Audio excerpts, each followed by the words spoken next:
Iki apa? Semar ngetokke geni karo Bagong ditangke. Semar ngetokke angin karo Bagong ditangke. Kok kaya piye? Padha sektine, padha digdayane. Ayo. Aku kalah. Kok ora kobong?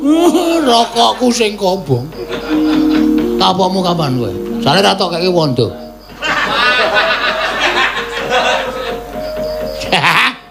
Wis Pak gak ceket-ceket ora. Bagong, kowe ganti ora? Ganti ora? Ora ganti tenan. Kowe Bagong anakku kowe. Kowe Pak, waduh wis. Wah, wis.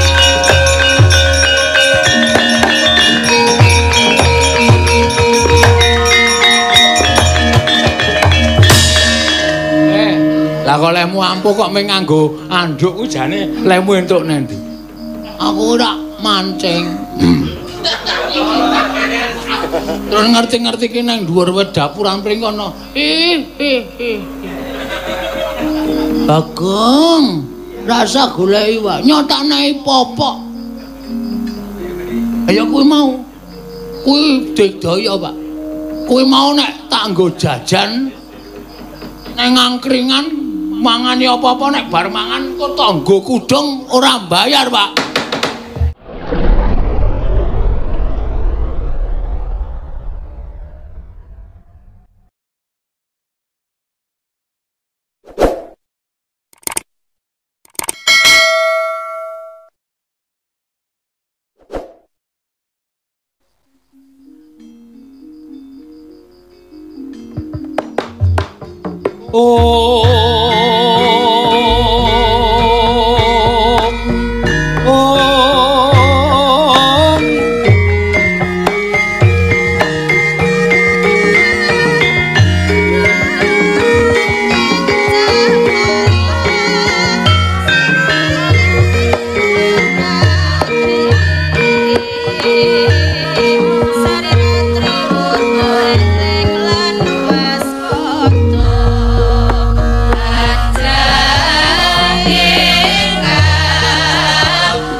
Mapan wonten sak pinggiring wana wonten satunggiling pertapan ingkang kelado asri lamun dinulu inggih wirastan pertapan tebing miring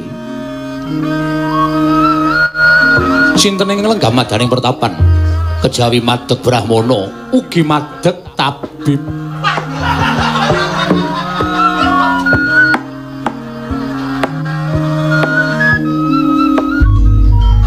Menika ingkang peparap Sang Begawan Bawursari limpating panggraita wasis waskiteng esti nadyan keladuk pani kurang geduga bejul kumarucul parandene titis pangandikane sajetwane dadi sasedyane ana nedeng winong wong dewane risa juga lenggah madaning pertapan sinebo sangganing para cantrik mangyu jejanggan indung-indung ulu guntung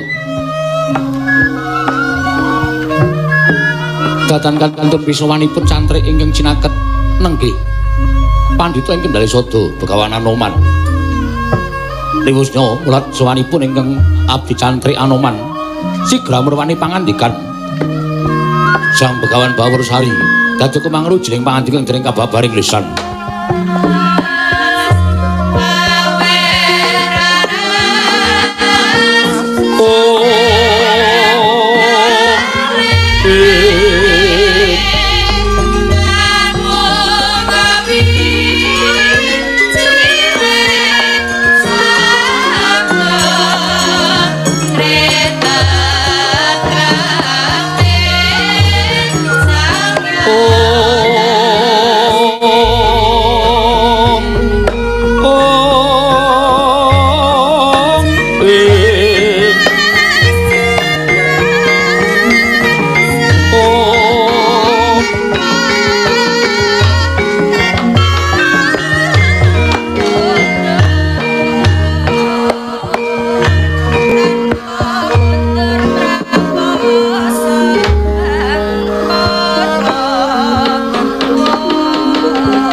Jaya darajating raja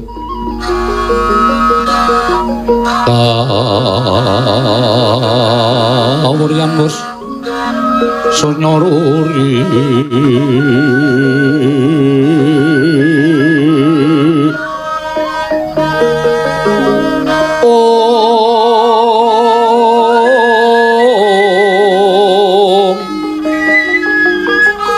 Rora mangrehing ukara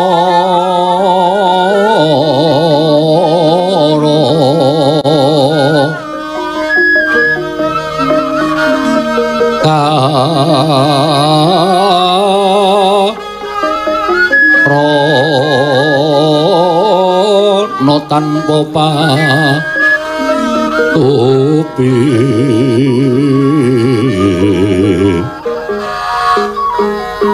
Atilar silastuti Sujono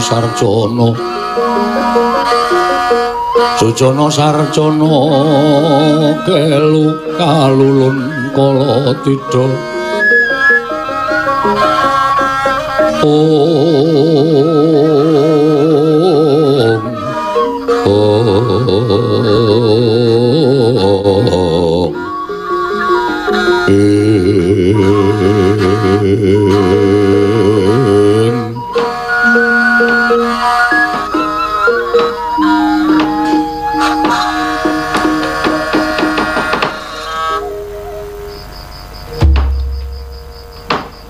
Arjaka blah iblis.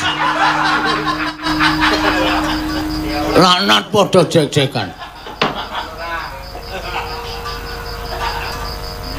Saking siswa cantrik manguyu jejangkan sing padha caket karo aku, ora ana sing tak caketake jaba mung Anoman ingkang tansah ora tau nunggak bayar SPP. Mula ora aneh nek kowe tansah tak caketake. Padha raja sak praptamu. Sembrono, Senggono. Tansah pinaning kawidadan ing sambi kula sowanipun ing abdi pun Anoman. Kepareng kula ngaturaken sembah pangabekti kula kunjuk penemban. Tak tampa ndadekake jimat. Janjane aku ki ya ora madheg pendhita. Janjane aku ya ora madheg tukang nambani ora ning gandeng gethok tularing para masyarakat. Wingi kae ana wong kena kampak gulune. Wis kiwir-kiwir. Gawa mrene tak tambani dadi lan patine. Sumebar warata nek pancen lek ku nambani iki pancen iso apa jenenge iki berhasil merga nek mari ra urung wong kuwi cacat. Mula pancen sengaja tak panteni supaya ndang tentrem uripe. Mula terus aku iso menjelaskan kepada masyarakat. Akhirnya aku dadi sawijining pendhita sing kondang kawenang-wenang. Nah iki sing dadi gumunane atiku man. Inggih. Kowe iki dadi pendhita wis suwe. Inggih. Ana ing pertampan Kendali Sada. Ning sebab apa kowe kok dadak suwita karo aku pendhita anyar? Pendhita sing lagi entas durung karuan jero cetheke ilmuku, jero cetheke kawruhku. Ning sebab apa kowe kok suwita karo aku? Apa sing tak goleki? Kula nyuwun pamunten penemban. Kula suwita kalian Brahmana menika mboten ngukur dhateng lami lan botenipun anggenipun Ambrahmana utawi madheg pandhita. Saged ugi panjenengan menika nembe kemawon dados pandhita nanging kawruhipun sampun persasat mboten saged dipun gayuh dening sinten kemawon utawi mboten saged dipun kembari dening sinten kemawon. Nanging wonten ugi sawijining Brahmana ingkang sampun dangu Ambrahmana nanging ilmunipun boten kinarya damel tentreming jagat nanging malah kinarya ngobak-obak katentremaning jagat menika kathah sanget. Heeh pancen bener pancen saiki iki ana tetembungan kedung jero iso didajaki ning atine menungsa sapa sing ngerti. Inggih. Ning aku ora duwe ilmu apa-apa lho Man. Aku iki blas ora kanduwe ilmu sing iso migunani ya ming ngelmuku iki sarwa cethek ning aja tok anggap ngelmu cethek ngelmu ming sepele. Ning nek ora dicake ya ora apik. Inggih. Ning nek dicake ya iso dienggo sangu urip ana ing alam padang. Upamane tetembungan jer basuki mawa beya. Ngono kuwi iki ketoke dadi sepeleke pisan. Sapa salah bakal seleh. Ngono kuwi ya wis dadi sepeleke. Inggih. Sapa utang bakal nyaur. Ngono ku ya wis disepelekke, ketitik do semaya. Inggih. Ku ya disepelekke. Nek janjane kata-kata Jawa sing apik ngono ki wajibe do padha disinau. Inggih. Becik ketimplek. Anu, becik ketitik ala ketara. Lah ku ya. Kuwi nek dilakoni ya dadi lelaku sing apik tenan. Mula wong urip ana padhang ki nglakono sing becik-becik. Ha ta? Inggih. Tumindak sing apik-apik, tumindak sing pokoke sarwa apik, sarwa becik. Merga ana tembungan becik ketitik ala ketara ki wong tumindak ala ki didelikno kaya ngapa-apa mesti bakal konangan. Sak pinter-pintere bajing kae mlumpat, mesti kala mangsa bakal tiba. Sak pinter-pintere nyingetake batang, kuwi kala mangsa mesti bakal mambu. Inggih. Kuwi tegese sak pinter-pintere wong nyingetake tumindak sing ora apik kuwi mesti bakal kawanguran dening sapa wae. Inggih. Ah, kuwi mung hal sepele. Sinau ora usah perlu sing jero-jero. Sinau sing cethek-cethek tur diamalke. Kuwi malah luwih prayoga. Sapa sing bibiti ala wahyuning bakal sirna. Kuwi ya tegese ya jero. Ketoke mung hal sepele, tur wis dingerteni wong akeh. Ning kadang-kala kata-kata kaya ngono kuwi malah ora ado dilakoni. Sapa sing bibiti ala wahyuning bakal sirna. Wong ki aja sok dhisiki tumindak ala. Merga wong tumindak ala ki mesti bakal sirna, bakal ketara, bakal musna saka lumahing bumi kureping langit. Inggih. Wah. Tembung-tembung ngaten menika janjanipun namung sepele ning jebul. Nuwun sewu tumanjanipun sae. Ah, ora tak perlu enggak mikir tembung sing angel ayu engkong si kasembadaning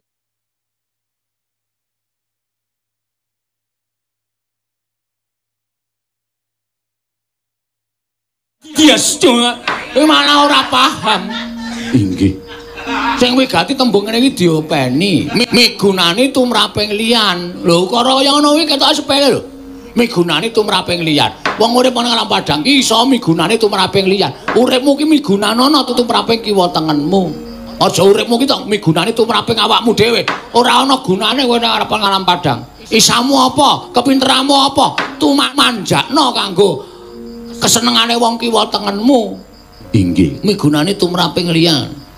Mengkaten tasih kathah nggih penembahan. Oke, nek gelem taun saiki oke. Pirang-pirang wis to. Ora usah dadak kepiye-kepiye apa wis, tembung apa? Tuturi andayani. Lho. Kuwi ya tembung sepele ning ketoke ora do digatekke. Melu ning mburi ning tetep ndayani. Kuwi ya angel dilakoni. Inggih. Ngono kuwi wae. Inggih. Menawi namung menika janjanipun kula sampun apal. Nanging kula kepengin pikantuk ngelmu saking sang penembahan langkung saking menika. Kowe urung tekan. Kowe urung iso nampa ngelmuku sing abot-abot. Ngelmuku ki ora sembarangan. Oh inggih. Sadurunge nampa ngelmu kasampurnan saka aku, kowe kuat apa? Nglakoni poso 100 dina. Ayo. Ora kuat kowe. Kowe pepetinganing jalma. Unusaning titah ngono aku gelem mejang sastra ceca paripurning wangsit sastra jendra pangruwating driyu kawruh panunggal sangkan paraning dumadi kawruh kasampurnan ora saben wong iso nampa. Inggih. Selagine Dewi Suneti sanes kersanipun iki lho bojone si sapa? Bojone Wisrawa iki Sukesi. Ah, Dewi Sukesi. Biyen gone nampa waji sastra jendra ayuning rat pangruwating diyu. Sinartan blendenging katresnan. Mula terus ora tresna karo Prabu sapa?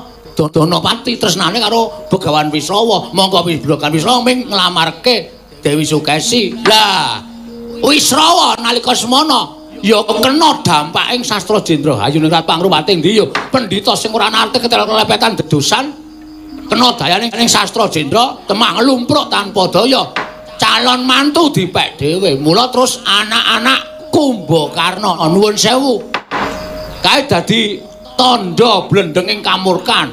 Inggih. Kok anak-anak Rawana. Inggih. Ingkang bajeng menika Rawana. Heeh. Anak-anak Rawana kuwi mergo blendenging kamurkan katresnaning Wisrawa karo katresnaning Sukeksi mbabar watak angkara budi jandala ingkang meh ngobar jagat saisine. Ning dewa ya paring pangapura karo piyai loro kuwi sing padha nglenggana keluputan. Mula terus peputra Kumbakarna. Kumbakarna kaya arep awake gedhe kaya buta ning atine apik. Inggih. Paham? Inggih. Ngertos penemban. Nah, mula aja sok sembarangan, main ngelmu bahaya. Oke wong sing kabotan ngelmu malah kenthil ya oke. Mula ngelmu ki kudu diukur karo kekuatanmu. Nek kekuatan iki aku nampa ngelmu iki kira kekuatanku urung mampu. Ayo diasah sik. Trone wadah ki wadahe dijembarke sik. Ngono. Ben supaya aman. Ngelmune. Inggih. Ora mung sak kepenakmu dhewe. Sesuk tak paringi ngelmu. Inggih, ngestaken matur sembah nuwun. Matur sembah nuwun tanpa pindan, Penemban. Dadosaken bombong raos sing manahipun ngabdipun Anoman. Lah iya. Aku ya isin nek kowe metu saka kene kok tanpa duwe tementel apa-apa ngelmu apa. Inggih. Matur sembah nuwun tanpa pindan. Nek cara mbiyen kowe suwita paling mung dilatih Pak Boletus. Apa Pak Boletus? Tapak kebo sikile 100. Kuwi mbiyen ya dadi ngelmu, jane kuwi werdine ya akeh, werdine ya ana. Oh, inggih. Inggih ngaten Penemban. Lelu. Angel to? Menapa menika? Lek nang ngalu. Doyan apa kowe? Mboten. Wong medhang ilmu, wong mulang ilmumu, kuwi nek karo sepaneng, ngelmune ora cementel. Mula pertapan nggonku kene iki kowe ngerti to? Pertapan nggonku kene iki pintu gerbang wis tak tulisi. Inggih. Wis tak tulisi. Harus suka dan tertawa. Lho. Dadi mlebu pertapan iki kudu guyu. Nek sepaneng ngelmune ora cemantel. Inggih, ngestaken dawuh. Ngestaken dawuh. Tekanan petrabahan iki tau to percabaan kene iki sepi. Medhit tak steli dangdut mergo atine men seneng doan. Inggih. Supaya mengko nampa ngelmu kuwi iso dienggo ndandut. Panjenengan menika kok aneh-aneh. Kula nuwun sewu, kula suwita kalian pendhita ingkang sajaipun geculku maruca namung panjenengan. Ning mawa apa jenenge? Mengandung. Lho, ingkang mengandung sinten? Sik kowe aja lucu sik. Mengandung ilmu arep guyon ning tetep mengandung ilmu rasa kepenake dhewe. Inggih, inggih. Man, wonten dawuh. Aku jarane arep omong karo kowe. Badhe ngendika menapa? Iki ta iku arep ana daya. Kok panjenengan ngertos? Lah, kowe lah cangki kok. Maido karo aku ya. Aku ki arep ana daya, kuwi aku ya ngerti. Dayahku ngelih kowe aku ngerti. Menapa inggih? Wis to, anggere omongan terus ana swara. Mesti dayahku ngelih. Inggih, inggih. Soale suarane weteng krungu. Inggih, inggih. Nah iki kowe rasa melu-melu nek dayahku tekan kene tak wangsulane nek kira-kira dayahku ngargai rame pertapan tebing miring kene. Inggih, kok naminipun tebing miring. Sakarepku kok rewel. Sing gawe jeneng aku kok kowe ribet ora? Inggih, inggih.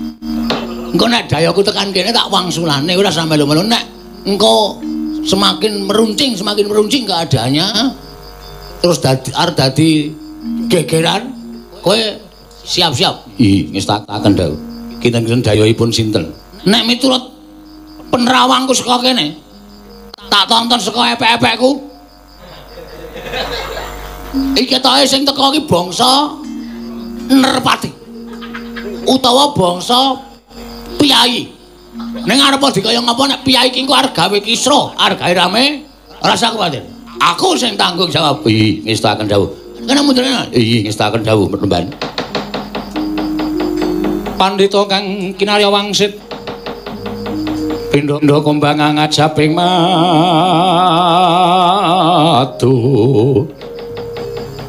Ngajaping matu sarining tawang. Ing dereng ngantos paripun sami Mbah Wacana. Kasarurawipun Begawan Dunopati harus ingkang dumrojok tanpa lapanan karya jingak sang Peremban Bawursari.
Sabar Bapak Peremban.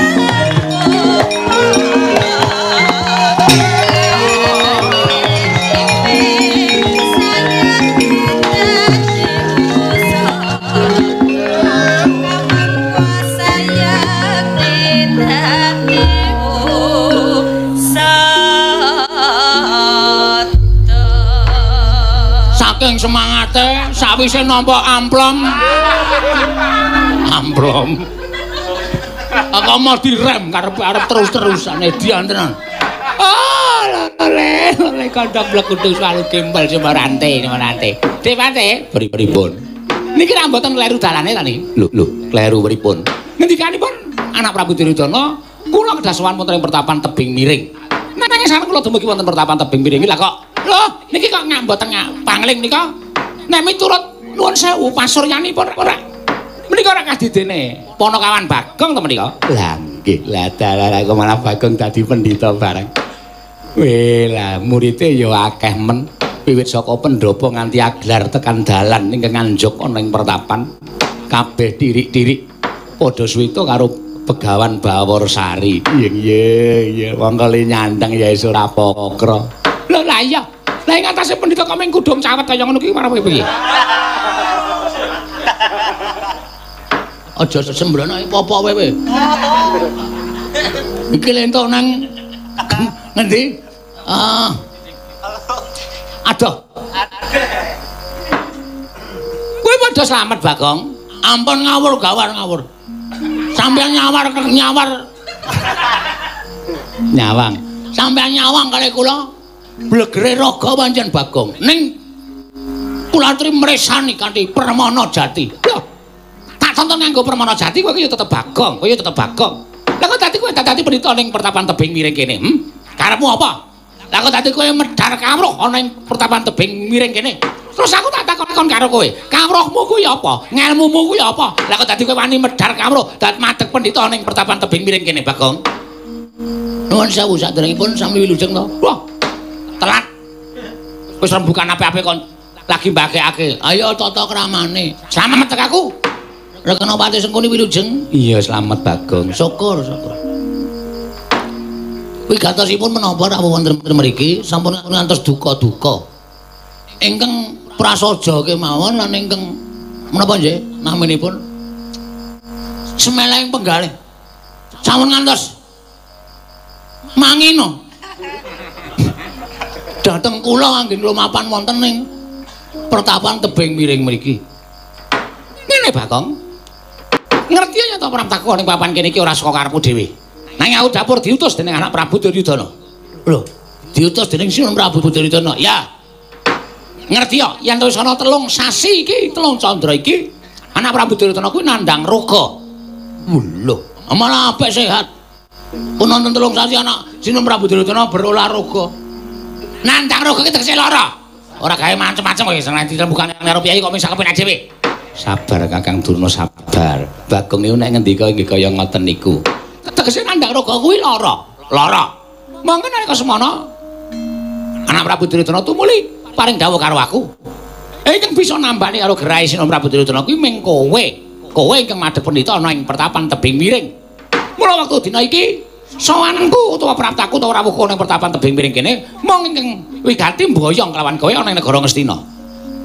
Nek kowe gelem tak boyong ngaturake panuwun ingkang tanpa pepindhan dene ora. Oh, yen apa kudu Begawan Durna meksa karo Begawan sapa jenengmu? Bawarsari. Bawarsari supaya prapta ning pertapan utawa ning negara Ngastina kanthi sarana tak jiat yen perlu tak bondo tangan tak krincung sikilmu para kawan.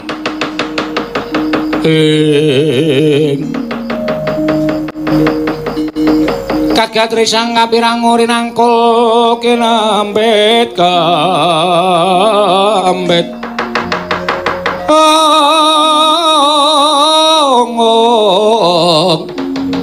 dosang rekna ning bawana ya si tukang walang ati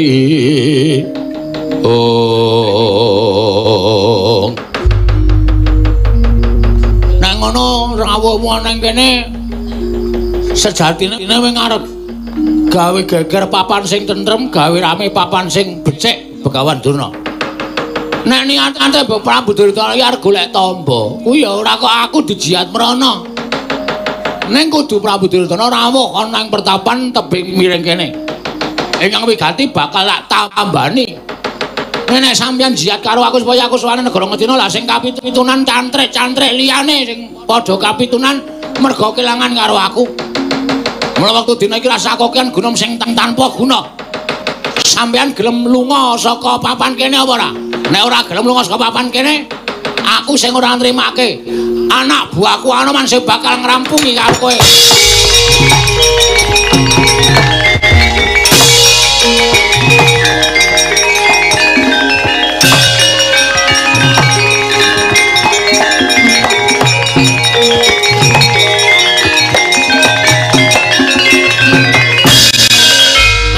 Wonten dawuh.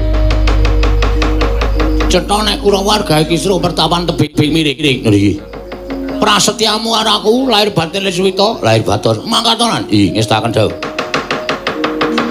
Kurawa dundurke nek iso, nek ora iso ya wis mengko kowe omong aku rampungane. Niki ngestaken dawuh Praban.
Lamun katututan lamun mangsa prawira digdaya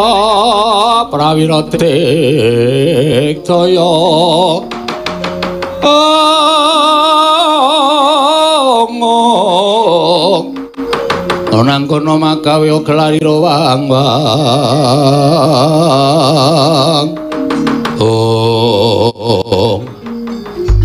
Anoman sing betengi Begawan Bawarsari dasar para nyoto kartomarmu. Ayo gelem bali apa ora? Ora gelem bali, ora gelem nekuk barisan aja takon dosa. Aku yang bakal meksa bali ning para Sata Kurawa. Wah, ladal. Yen ngono-ngono wani karo sing tawedene apamu. Ora minggas arep tebak dadamu ngene markaning patimu sing ngolina prapteng kalis karto karmu.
timbal sumaranti hawela wis ora karu-karuan Dipati pripun Kakang Durna Kurawa bubar sar-saran boten kanten-kantenan kados mekaten lampani kula tuturi liya dina pancen iso dilimpe mengke Bagong dilimpe dikawa teng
Merana semobang wangarono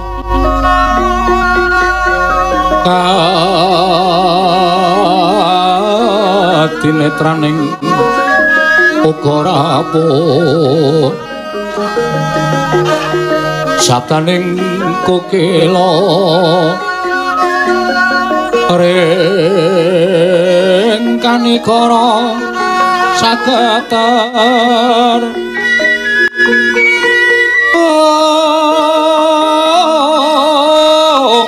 kene dongane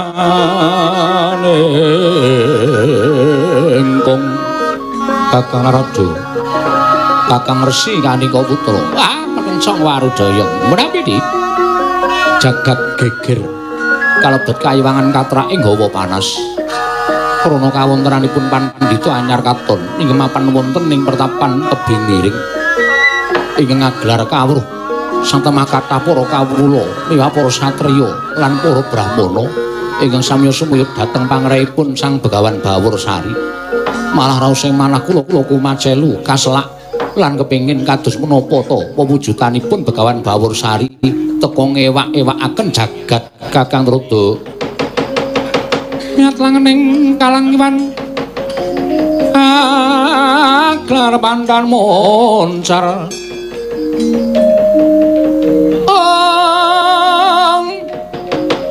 tinon ler kakakonang surem sorot etan padang kasoran pacaring purnama menggekono dasare mongso katiga menawi kula mekaten monggo di kula dherekaken monggo Kakang Rada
manjing langit kelap-lapaton lerekin sangking risang mawe gandrung ing Mastunomo sidam skaring bawun langgeng apa iki kanggo parep Begawan Baworsari dasar kepepara nyata lho kita mboya basa lan panjenengan ulun diwaning para dewa teka kita mboya basa apa kita bakal terus entuk sop saka panjenengan ulun pripun entuk pot entuk sot soto mboya paketo sot tegese kita bakal nampa paukuman saka panjenengan ulun nuwun sewu Bu Kulun kula madheg wonten ing mriki menika minangka brahmana lan kula mboten ganggu gawe dhateng sinten kemawon lan kula sampun nyuwun idin saking Dinas Pendidikan terkait menawi kula badhe nyebar ngelmu ingkang badhe migunani tumraping masyarakat kathah nek kula ajeng nyingkiraken dhateng kula monggo mboten napa-napa kula manut kok dipun singkiraken ulun ingkang bakal ngendhake kelawan jeneng kita Bagong monggo menawi panjenengan ngersakaken mekaten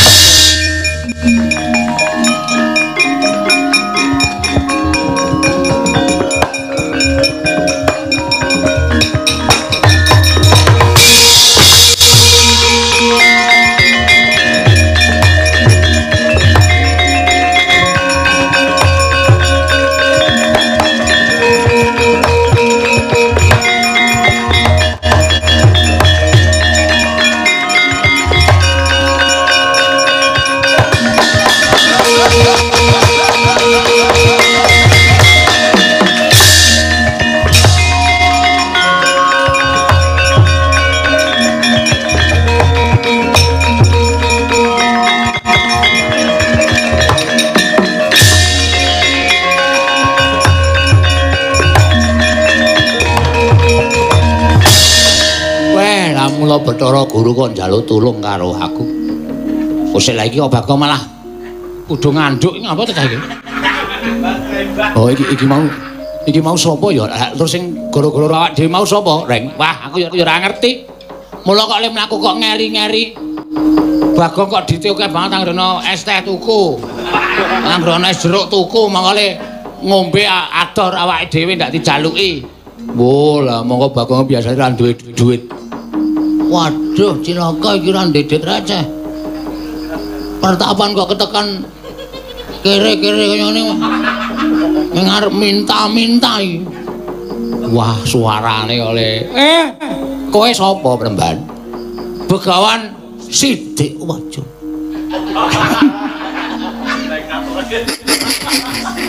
Sidik Wacana sapa? Anu Begawan Baworsari. Konane aku. Nek ngaku Baworsari tak ganti jeneng Begawan Gendro Pamungkas. Wah. Idonono ndase wae Pak wis kowe. Gendang Badar ki aleman cah kowe ora. Kowe iki rak Bagong to. Us. Ngawuh gawar ngawur. Begawan Sidik Wacana ya Begawan Gendro Pamungkas. Hah? Kowe sapa kowe wong kene? Aduh, kaya arep jangkan-jangkau rasane. Awak wis ketok nek Bagong kok. Bagong lah kok dadi kowe ninggal terus kowe gawe Bagong meneh kae karemu piye? Kowe rak kathok olahragaku to. Aku dadi tok suwek. Marai aku ra iso lari-lari lah. 12 le omong Semar. Lari-lari kok lari-lari lah. Karemu piye kowe iki ponokawan ya ponokawan ras-rasa dadi pendhita sing aneh-aneh. Salin ora. Aku gelem salin nek pancen ana ruang ganti. Aku gelem salin nek pancen Semak mari iso ngalahke aku. Kowe nantang karo aku to? Kowe nantang karo aku to? Wah, pancen menungso rata. Udus. Udus. Udus.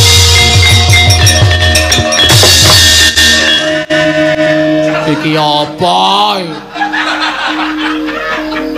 Semar ngetokke geni karo Bagong ditangke. Semar ngetokke angin karo Bagong ditangke. Kok kaya Piye? Padha sektine, padha digdayane.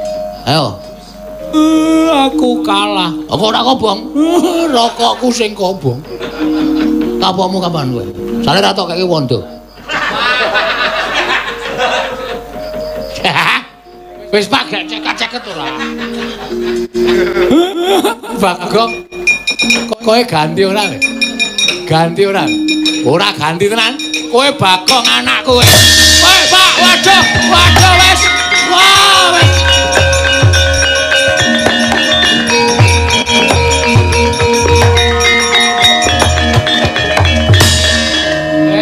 Lah kok lemu ampuh kok mung nganggo anduk kuwi jane lemu entuk nendi? Aku ora mancing. Terus ngerti-ngerti ki nang dhuwur wedapuran pring kono. Bagong. Rasa goleki wae nyotane popok. Ya kuwi mau. Kuwi digdaya, Pak. Kuwi mau nek tak nggo jajan nang angkringan mangangane apa-apa nek bar mangan kok tanggo kudung ora bayar, Pak.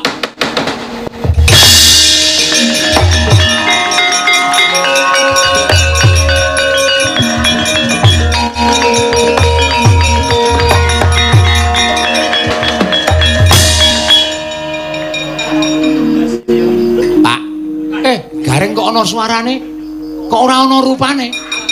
Truk, Reng, kowe iki nang ndi? Kok aneh-aneh to, Reng? Kowe iki nang ndi? Pak. Bagong. Lah, tenan lah. Gareng iso ilang to mergo bapakku.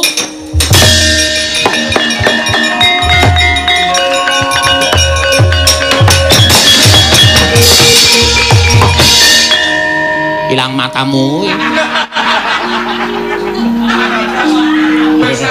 Apa? Kruyuk. Pembeli angkringan nutuki kabeh. Aku mangan sate terus tak krukupi. Lah iku tak nek ngarepe bakul iki malah muni ngapa mencicil Mas ngono ayo. Ketok. Karepmu piye? Lah Bagong kae mau sapa? Kondene ya salinane aneh.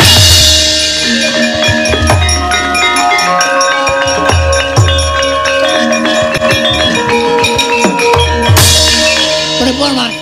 Kowe wis rampung oleh nyambut gawe. Aku wis leren dadi pendhita. Lakon kok ming opok wewe. Sing nanggap ya ming bolos enak iki Mbak. Angger dikai gayeng-gayengan ngene iki ra seneng ra jamak-jamak. Kowe ganti ya. Wis aku dawuh, Mas.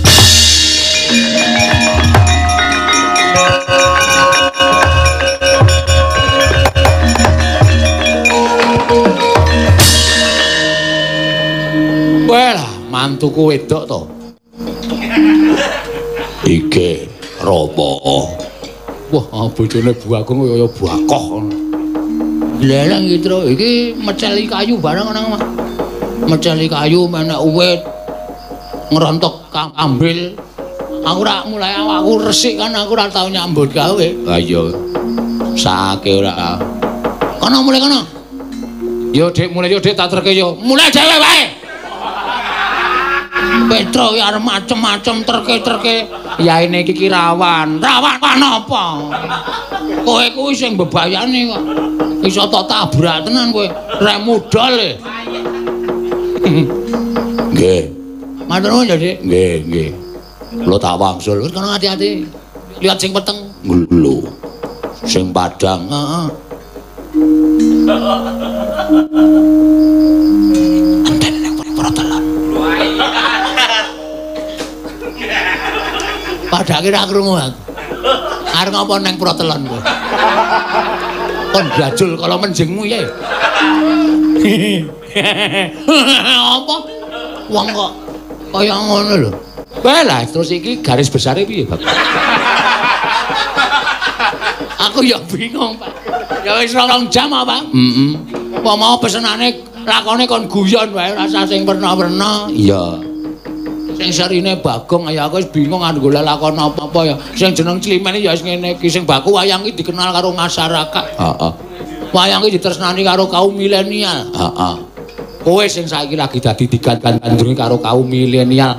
Aja digawe gelo men tresna karo wayang, wiwitan tresna karo Bagong, saksuwene mengko saya suwe tresna karo liyane, tresna karo budayane dhewe sing adi diluhung ya kuwi pergelaran wayang kulit. Tepuk tangan, rasa. Kagem Semar, wis ora usah ditepuk tangan. Aneh-aneh werna-werna. Ngono ya, Pak? Heeh. Muga-muga ya langgeng sak teruse. Climen ki fleksibel, Pak. Heeh. Nyuwun laku sing baku oke, aton aku iso. Ya.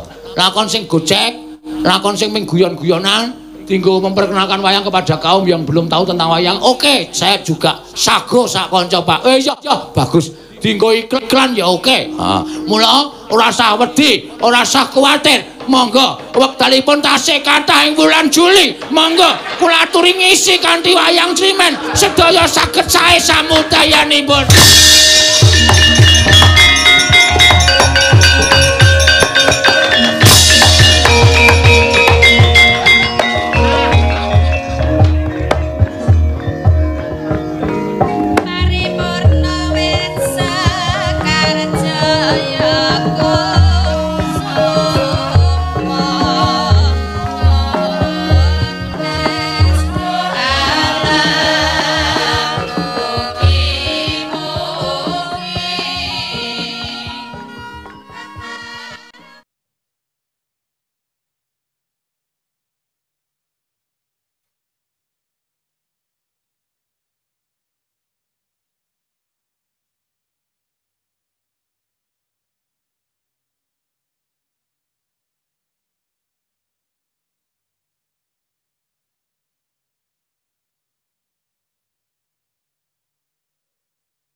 Begitu kan. Kuntri main begitu. Iya. Bucu ini mereka tidak perhatian. Ya. Bojone Kotri. Bucu itu Kotri orang kan harus supir itu. Yang sejauh operasi mopo. Iki bojone wong ndi? Seneng panggil. Bisa rasanya polahnya. Wah, bucu ini nanti rapi juga di sekolahnya di jalan itu. Dari bidan ya. Jadi kita di bidan. Waiternya nggak nyamah. Bebas, ceritanya kan bebas. Omongan banyak periksa mata yang pacaran, sing dari ngerti carane apa surat ujian. Ini kan yang udah tipe emak jadi gimana? Iya, dari bidan. Ini biasanya nyangot dewi. Waiter ini nyawahnya kok tidak mikir ini aku udah duit bisa akhirnya pulang deh sampai ke udah kerja nunggu aku kadang mikir kucunya berarti yang kadang aku tapi kok jangan mikir kucunya kesel ini ngomong yang sobat ngomong kucuk wong arbayan iki kok terlalu utang kecil kali.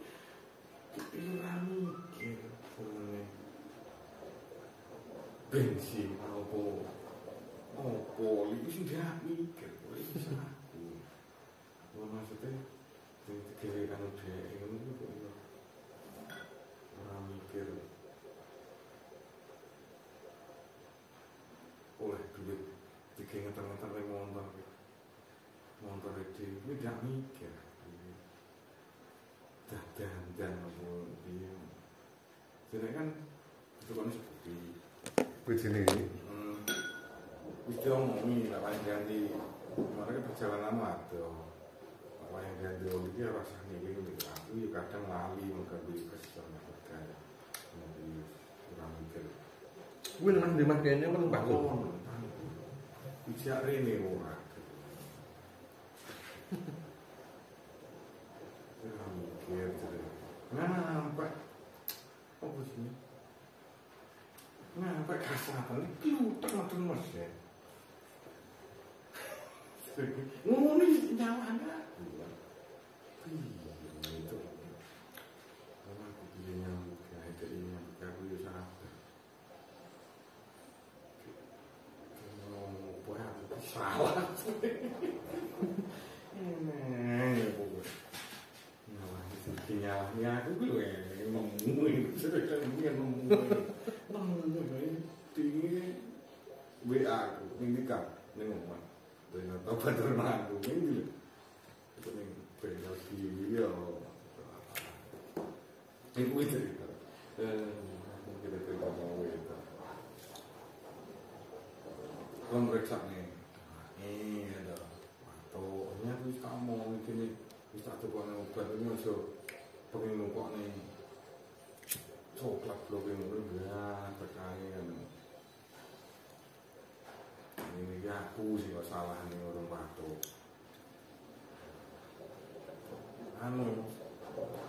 tak ini ngejauh sapo tuh orang kami kalau cakap udah film ya tadi kamu sore tapi hanya lecet nih panggil aku yang panggil ngambil periksaan anaknya Jepang di itu orang diperiksa nih aku itu orang berusaha itu orang yang panggil intenya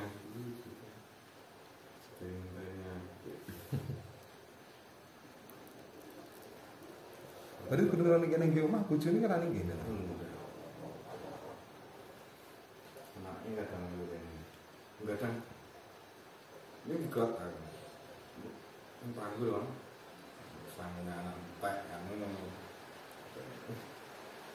Dulu ke bojone udah kuliah di kayak kerja ngaji ya aku juga tuh Allah itu enggak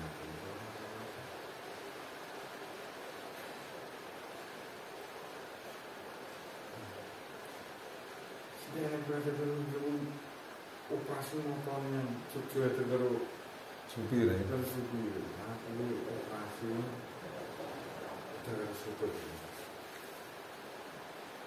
Ini nanti bojoku. Bojoku ngurusi mobil. Ya, kurang perjalanan kurang kilo, kurang menit, mataku loro. Mata si motor, ya mulai kuwi baru operasi kuwi. Si motor. Iki jane pameran karo sopir itu ya sapa jane. Jadi karo kuwi itu ngomong jalan ini ketri. Ini ya mulai pakan itu wis tau naik penting mari kan ngono. Terus bojone ndak ngetone blas.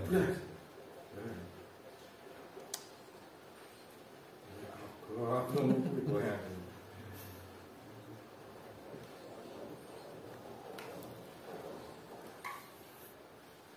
Semuanya ya kok terus cekak kayak.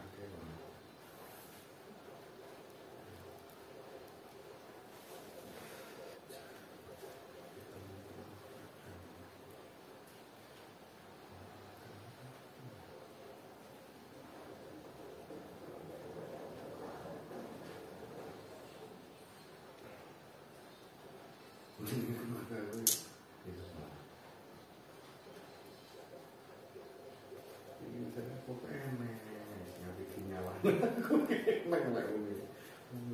Lah aku muni ya isih salah. Lah aku meneng ini memang apa tak tinggal dari rumah. Ini jadi apa ya? Itu ke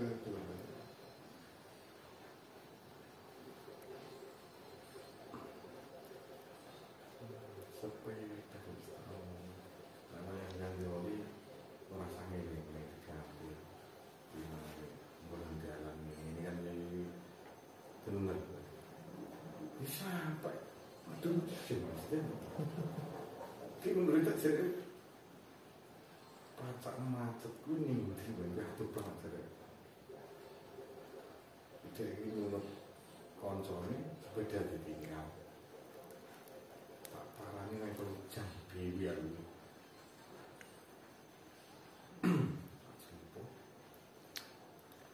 Tak ada bojone ku makin. ya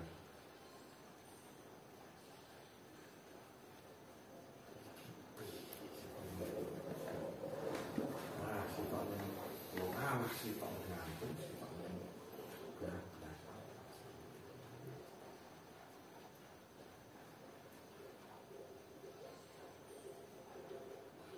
Kalian cerita lagi kalau koyo piye lho Putri. Malah Malah kalau BP semua. Iya, aku sih motor biasanya. Jadi aku sering kamu motor. ya ben ngomong gotri sing iso golek duit Ini ngono dek mikir kuwi. Dia mikir kuwi. Motor kok iso mari wis. Padha loro-loro kae iso mari iki ya. Masih mari-mari yo wis ketoro kayak koyo ane sing ngono ceritane. Kan mikir sih ngono aku sing golek duit kayak ngono lah aku gitu. Iya. Iya kan ngono deh bayangane. Kudu kredit. Bayangane wis ngono deh. Ya jago.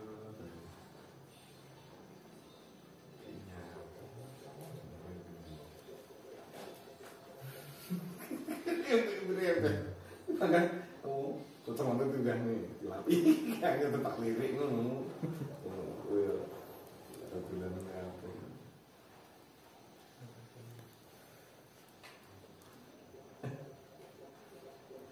Mungkin apa yang dibutuhkan sing lanang bercara kerjanya kerja kasar masih terus terus. Mungkinnya antimu.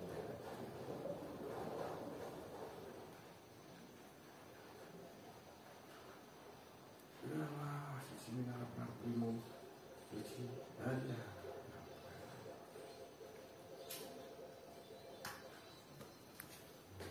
Begitu. Mesti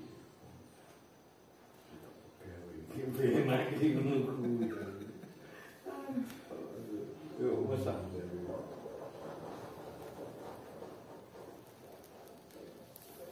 Bandingannya ya lebar lagi. Yang wedaran belum jalan. Sing ora oleh ku ora sing wedok. Jare, "Lah nyapu ora nang kene." Wis meh padha ae. Coba. Wong iki ngono kan. Itu Iya sih. Orang tua kurang udah anak bapak sekolah ini yo udah orang itu orang lebih kue wong tua ya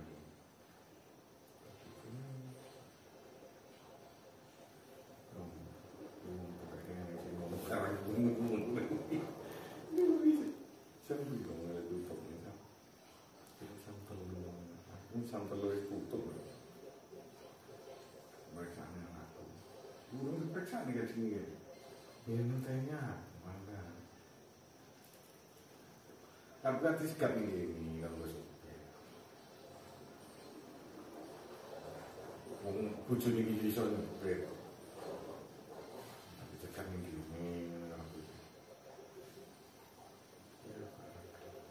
Di perasanya enggak lek kan.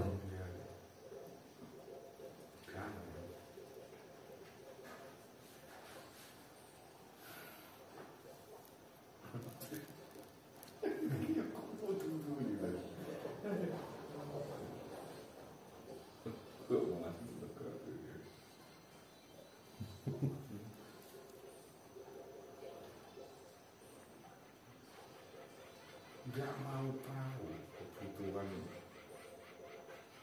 oli sing digedek dhewe lho kuwi.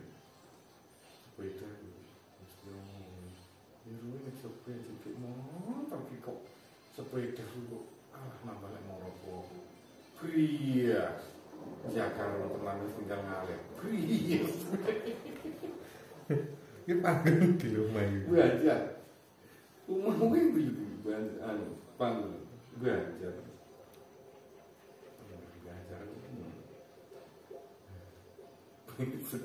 Saya kopi ini deras kafe. Ini kan model mesin apa misalnya berperan nol itu jadi bergambar dan bayar kepu era mari-mari gitu. Ini jualnya yang gue beli. Nanti sepeda ini aku nih jual ini kopak, ini jual ini kita. Muncul ini harus stop gue nih kayak apa ya kan penting pengen orang lewat kan malah penak kui lihat di mana nih anu bah apa sih nih kuping ditumpahi itu aku ngerti gue terjadi banyak itu sopo gitu banyak dan tak nih motor mari-mari ini itu nangis aku bilang betul.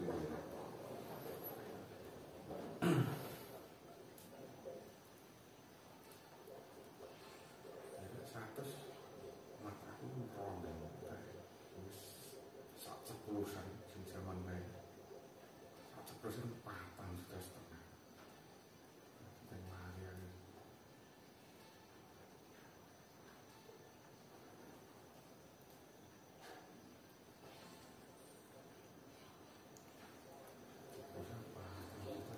sekali kontrol sejuta.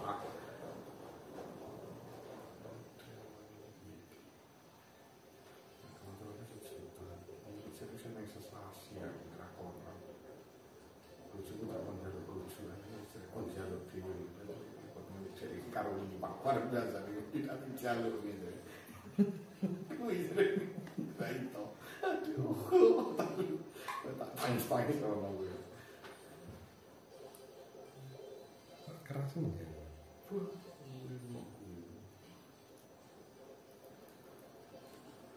Maksudnya kan ya ini jeneng bojo kan koyo aku ke loro ibu. Mentingnya duit itu di mana kesehatan bojo itu kan.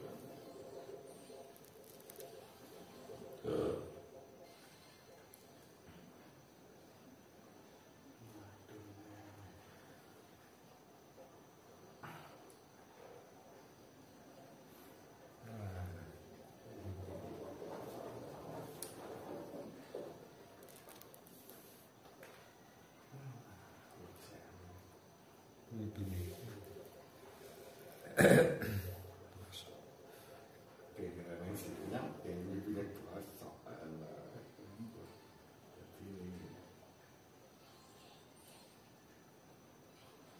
mungkin lagi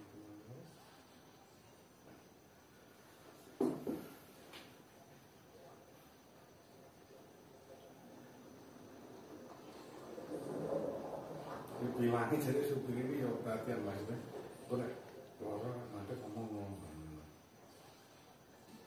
kalau dia makan ketuan itu saya ada si motor dari ini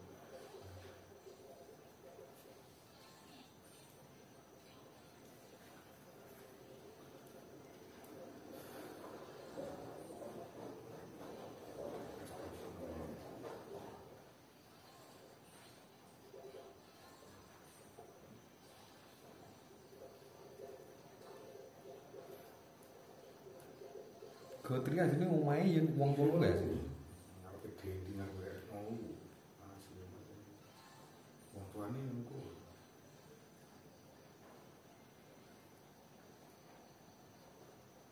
Gotri iki dulur-dulurane sulung niku mari listrik apaan apaan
ini lah orang orang kalau cerita-cerita